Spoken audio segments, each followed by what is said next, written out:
श्री जगन्नाथ महाप्रभु के भक्त श्री सदन कसाई। सदन कसाई जो थे वो मांस बेचते थे, यही उनका काम था।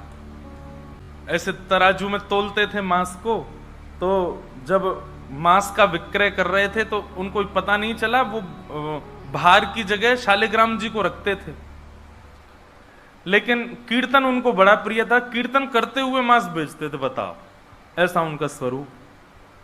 एक बार एक महात्मा वहां से निकल रहे थे, तो महात्मा ने जैसे ही देखा, वो तो देखते ही पहचान गए, मुंह पे कपड़ा रख करके जा रहे थे, तो देखा कि ये तो शालिग्राम जी हैं। तुरंत, अरे तुम क्या कर रहे हो, बहुत बड़ा पाप है, ये तो साक्षात शालिग्राम जी हैं।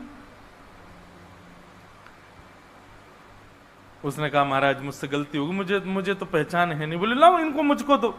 शालिग्राम जी ले लिए महाराज, जाकर के शुद्ध नदियों के जल से स्नान कराया, पंचामृत स्नान कराया, इत्र लगाया, चंदन लगा करके चांदी के सिंहासन पर बैठा के माला पधरा दी, ठाकुर जी का कीर्तन, बढ़िया खीर बना के भोग लगाई, और खूब रोए महात्मा। बोले कि नाथ आप भी कहां के कसाई के यहां बैठे थे, अब आप विराजो, प्रेम से रतन सिंहासन पर विराजो।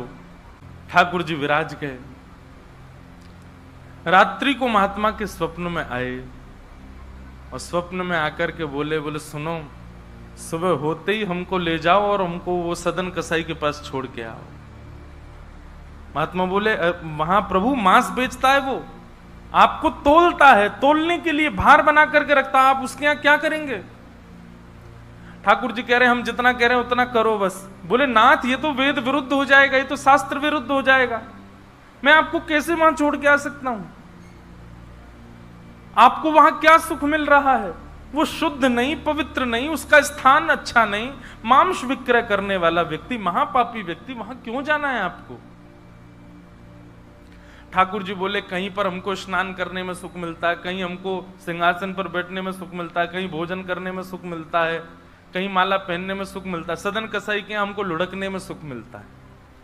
उसके तराजू में जब वो तराजू से तोलता है तो हम इधर उधर लोटपोट होते हैं, हमको उसमें बहुत आनंद आता है, हमको छोड़ के आओ उसके पास ही। और वो मांस विक्रय करता है, चलो जो भी है, लेकिन जब उसके यहाँ तोला जाता है और वो तोलते समय हम लुढ़कते हैं तो वो कीर्तन गाता है, वो मुझे बहुत अच्छा लगता है, मुझे उसके पास छोड़ के आओ। न जाने कौन से गुण पर दयानिधि रीझ जाते।